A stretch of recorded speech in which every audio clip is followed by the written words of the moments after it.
Hello everyone, welcome to my channel Botany Vibes. In today's video, we are going to discuss about alga, very important alga that come in Phaeophyta series.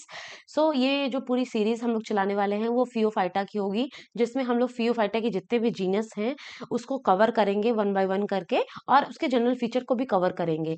अगर आप किसी assistant professor exam की तैयारी कर रहे हैं जैसे MPPSC, RPSC, तो हो सकता है ये आपके लिए बेनिफिशियल साबित हो। और अगर आप बॉटनी के ऐसे स्टूडेंट हैं जो बीएससी और एमएससी के लिए प्रिपेयर कर रहे हैं सब सेमेस्टर एग्जाम्स के लिए, तो आप लोगों के लिए बहुत ही बेनिफिशियल होने वाला है। ठीक है, बिना ज़्यादा समय को व्यर्थ किए चलिए स्टार्ट करते हैं आज के अपने टॉपिक के साथ। आज हम लोग जो टॉपिक देखने जाने जा रहे हैं उसका नाम है, just wait for a second guys. हाँ, उसका नाम है सार्गेजम। ठीक है,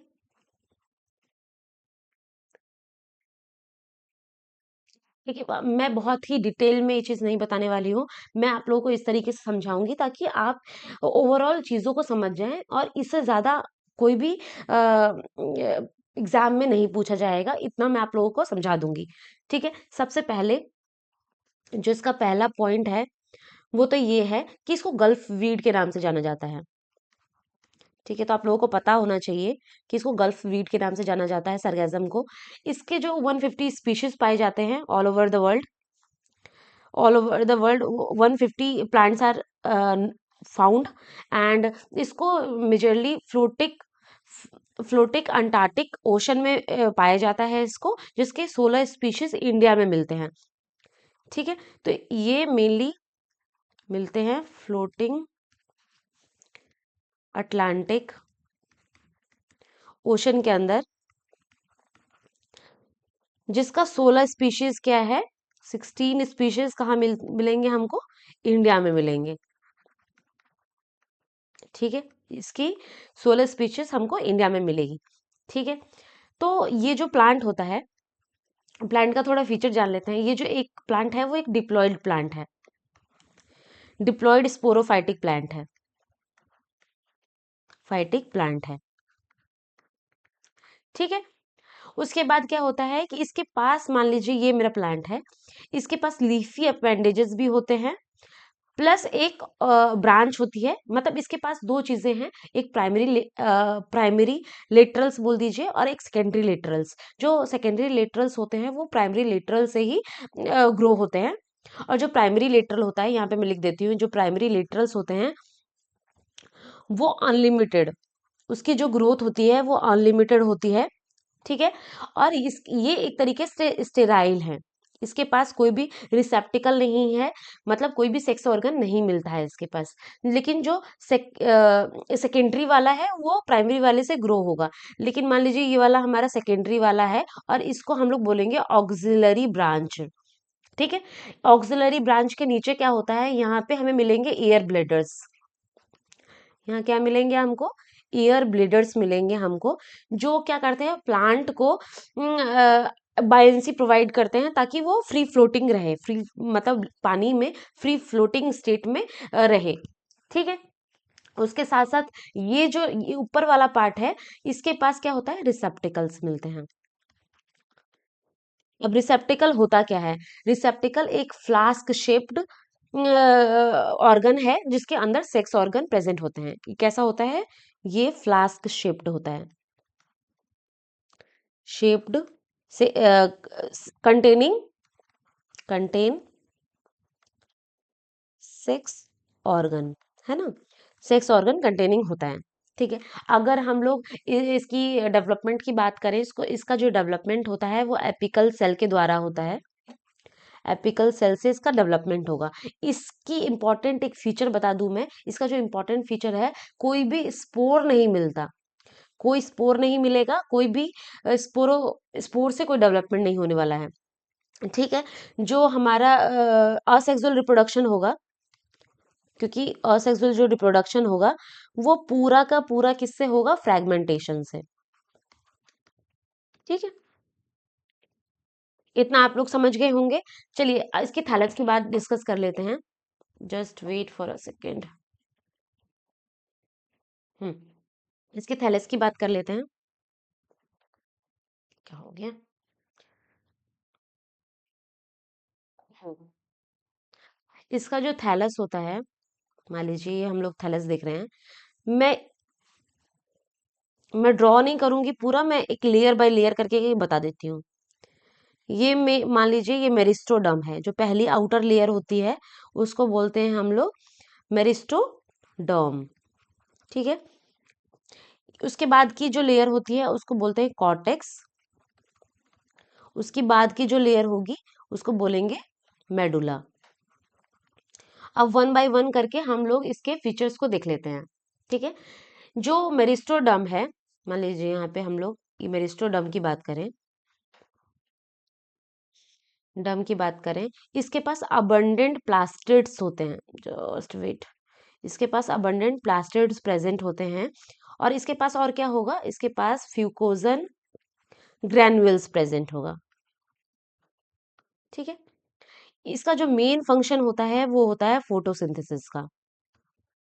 इसका मेन फंक्शन क्या होगा, फोटोसिंथेसिस का। ठीक है। इसके ऊपर एक म्यूसिलेज की कवरिंग होती है, म्यूसिलेजिनस लेजिनस covering is present over it. ठीक है। Cuticle, mucilage cuticle mainly present होता है इसके ऊपर। ठीक है। अगर हम लोग कॉर्टेक्स की बात करें, मान लीजिए यहाँ पे मैं कॉर्टेक्स की फीचर्स लिखती हूँ, तो इसका एक दो काम है बस, एक स्टोरेज का काम होता है और एक मैकेनिकल रोल प्ले करता है ये। ठीक है। उसके बाद जो मेडुला होता है, मेडुला बहुत इंपॉर्टेंट है। वो इसके लिए इसलिए बोल रही हूँ क्योंकि इसके पास होता है क्लैरिफॉर्म, लैरिफॉर्म थिकनिंग इसके पास प्रेजेंट होती है। थिकनिंग प्रेजेंट होंगी किसमें, लेटरल वॉल्स में क्लैरिफॉर्म थिकनिंग प्रेजेंट होगी। और इसका मेन काम होता है, मतलब मेडुला का मेन काम होता है फूड कंडक्टिंग का, इसका मेन काम होता है। ठीक है। इतना आप लोग समझ गए होंगे आई होप। ठीक है। और एक और इसका फीचर बता दूं मैं, जो बहुत इंपॉर्टेंट है, वो है कि ये जो सायरगैज़म होता है, ये मतलब इसकी जो लीव्स है, मान लीजिए ये लीव्स है, इसके ऊपर पोर्स होती हैं। ठीक है। ये पोर्स जो होता है, on its surface there there are a lot of pores, जिसको बोलते हैं ऑस्टियोल बोल दीजिए आप, या बोल दीजिए क्रिप्टोस्टोमेटा, क्रिप्टोस्टोमेटा। ठीक है। ये एक तरीके का स्टेराइल कंसेप्टिकल्स होता है, कस होता है। ठीक है। आप इतनी बात समझ गए होंगे। आ चलिए देखते हैं, अब इसके थोड़ा रिप्रोडक्शन के बारे में देख लेते हैं और लाइफ साइकिल के बारे में देख लेते हैं। अब मैं ओवरऑल पहले आपको इसकी लाइफ साइकिल समझा देती हूँ, फिर उसके बारे में उसके फीचर्स बता दूंगी। सबसे पहले, जस्ट वेट, हम्म यहाँ पे मान लीजिए सर्ग, ये प्लांट है, हमारा डिप्लॉयड प्लांट है। ठीक है। ये तो लिख देते हैं, यहाँ पे हमारा 2n है ये। ठीक है। यहाँ से दो चीजें अराइज होगी, sorry, just wait wait wait wait wait, यहाँ से दो चीजें अराइज होगी। एक मेल वाला कॉन्सेप्टिकल्स कल्स, ठीक है, और ये भी 2n होगा। और एक फीमेल वाला कंसेप्टिकल्स, ये भी 2n होगा। ठीक है। उसके बाद फीमेल वाले से क्या अराइज होगा, उगोनिया। इसका इंपॉर्टेंट फीचर है कि इसमें जो सेक्स ऑर्गन होते हैं वो भी डिप्लॉयड नेचर के होते हैं, तो ये चीज बहुत इंपॉर्टेंट है, ये आप लोग ध्यान में रखिएगा। ठीक है। उसके बाद जो मेल वाला है उससे भी क्या अराइज होगा, एंथ्रीडिया। ये भी कैसा होगा, ये भी 2n होगा, क्योंकि डिप्लॉयड होता है। ठीक है। यहाँ तक तो सब कुछ हमारा 2n चल रहा है। अब यहाँ पे जाके होगी मियोसिस। क्या होगी, मियोसिस। मियोसिस होने के बाद क्या होगा, ये एग्स में कन्वर्ट हो जाएगा, जो एन होगा, और ये कन्वर्ट हो जाएगा स्पर्म्स में। ठीक है। ये भी एन होगा। हाँ। उसके बाद फिर से जाके दोनों में फर्टिलाइजेशन होगा और बनेगा जाइगोट। फर्टिलाइजेशन के बाद जाइगोट बना है, ये भी हमारा 2n होगा, और दोबारा से ये प्लांट डेवलप हो जाएगा। समझ गए। तो इतने पार्ट को छोड़ के, मतलब इतने पार्ट को छोड़ के सारा कैसा है हमारा, पूरा है डिप्लॉयड नेचर का, और ये वाला हमारा है हैप्लॉयड नेचर का। इसीलिए बोलते हैं कि सार्गेजम प्लांट में कोई भी ऑल्टरेशन ऑफ जेनरेशन देखने को नहीं मिलेगी। ठीक है, अब इसकी चीजें थोड़ी थोड़ी मैं बता देती हूँ। चलिए चलते हैं नेक्स्ट पेज पे, जस्ट वेट। ठीक है, तो हमने जहां तक देख ही लिया। अब यहाँ पे मैं बता देती हूँ, जो एंथ्रीडिया प्रोड्यूस होगा, मैं वो चीजें बता रही हूँ जो बहुत इंपॉर्टेंट है, वो आपकी जाननी जरूरी है। बाकी आप पढ़ेंगे आप खुद समझ आएंगे, बट एक बार इसको पढ़ने के बाद देखने के बाद एक बार बुक से, जो भी आपके पास रिसोर्स अवेलेबल हो, उससे एक बार रीड कर लीजिएगा, जिससे आपका नॉलेज जो है इम्प्रूव होगा और आपको चीजें समझ आ जाएंगी। ठीक है, जो इसका एंथ्रीडिया होता है, उसके पास 64 बाई फ्लैजिलेट स्पर्म्स प्रोड्यूस करेगा। 64 बाई फ्लैजिलेटेड स्पर्म्स प्रोड्यूस करेगा। ये क्वेश्चन कई बार पूछ लिया जाता है। और जो दोनों ही फ्लैजिला है वो अनइक्वल साइज में होती हैं, और इंसर्टेड कैसे होती हैं, दे आर इंसर्टेड लेटरली। हाँ, ये वाला क्वेश्चन भी पूछा जाता है कि ऐसा कौन सा प्लांट है जिसमें फ्लैजिला जो है लिटरली इंसर्टेड होती हैं, तो वो आप बता सकते हैं। ठीक है, ऑप्शन देख लीजिएगा, क्योंकि एक वन बाय वन करके हम लोग सारे ही टॉपिक पढ़ेंगे, तो कोई कंफ्यूजन ना रहे, इसलिए हम एक दिन में एक ही टॉपिक को कवर कर रहे हैं। ठीक है, और इसका जो अब जब हमने बताया कि फर्टिलाइजेशन होगा, फर्टिलाइजेशन के बाद जाइगोट बनेगा। जाइगोट का क्या होता है ना, जाइगोट कोई रेस्टिंग फेज नहीं फॉलो करता, there is no resting phase. ठीक है, कोई रेस्टिंग फेज नहीं होगा, और ये क्या करेगा, डिप्लॉयड थैलस फॉर्म करेगा।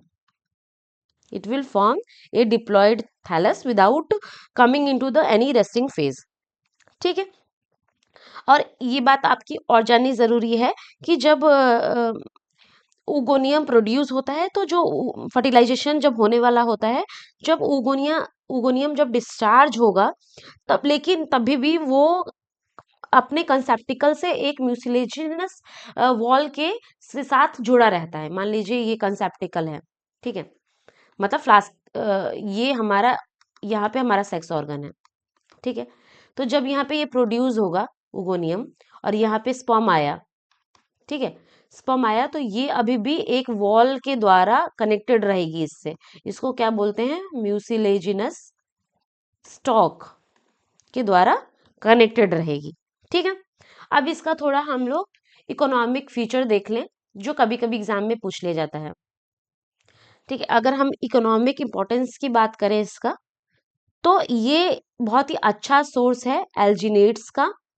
एल्जिनेट्स मेनली जेलिंग चीजों के लिए काम आता है। ठीक है, और एल्जिनिक एसिड का अच्छा सोर्स है, सोर्स।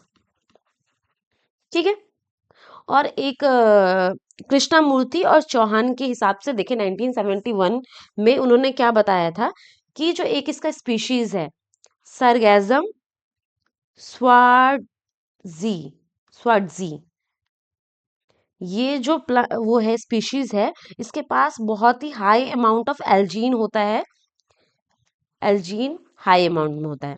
ठीक है, तो आप लोग ये देख लीजिए कि इसका इंपॉर्टेंट फीचर यही दोनों है कि एल्जेनिक एसिड, एल्जिनेट्स, एल्जीन, ये सारा बहुत ही हाई अमाउंट में प्रेजेंट होता है।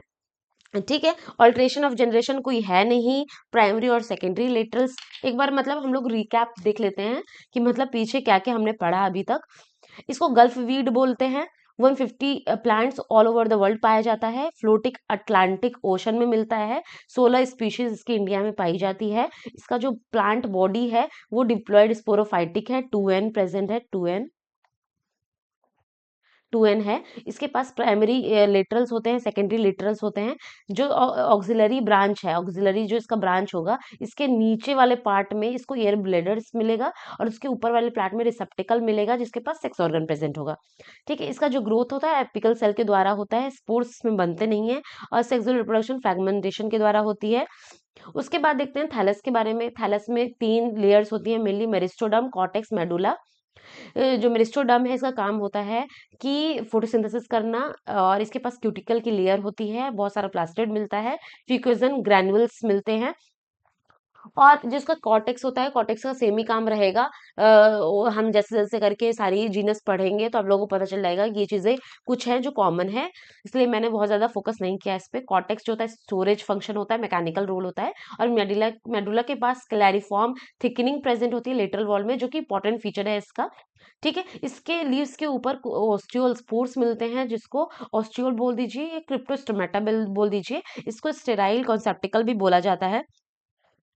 ठीक है, इसके लाइफ साइकिल की बात करें तो यहाँ पे ये डिप्लॉयड प्लांट प्रोड्यूस करेगा मेल कंसेप्टिकल और फीमेल कॉन्सेप्टिकल्स, और उसके बाद एंथ्रीडिया ओगोनियम बनेगा, जो कि 2n होता है। ये बहुत ही अनयूजुअल फीचर है सार्गेजम का, जो याद रखना बहुत ज़रूरी है। उस एग्स और स्पर्म डेवलप होंगे, और जो कि हेप्लॉइड होते हैं, उसके बाद दोबारा जाइगोट बनेगा, जाइगोट के बाद दोबारा से डिप्लॉयड प्लांट बन जाएगा, लेकिन कोई अल्ट्रेशन ऑफ जनरेशन नहीं मिलती है इसमें। ठीक है, उसके बाद कुछ एंथ्रीडिया और ओगोनियम के मैंने फीचर्स बताए यहाँ पे, और यहाँ पे कुछ इकोनॉमिक इम्पोर्टेंस बताया मैंने। ठीक है, अगर ऐसे ऐसे करके हम लोग फ्यूफाइटा की सीरीज में सारे ही जीनस को कवर करेंगे। तो आप लोग बने रहिए इस चैनल के साथ, अगर आप बॉटनी के स्टूडेंट हैं, और साथ के साथ ही मैं कुछ टॉपिक्स डालती रहूंगी CSR नेट से रिलेवेंट भी, जो एग्जाम के पर्सपेक्टिव में इम्पोर्टेंट है। तो अगर आपने अभी तक चैनल को सब्सक्राइब नहीं किया है तो सब्सक्राइब कर लीजिए, और अगर वीडियो पसंद आई हो, मेहनत थोड़ी भी आप लोगों को समझ आई हो कि हाँ हमें थोड़ा समझ आया है, तो लाइक करना ना भूलें। स्टे कनेक्टेड, स्टे फोकस्ड, और पढ़ते रहिए। Thank you so much guys.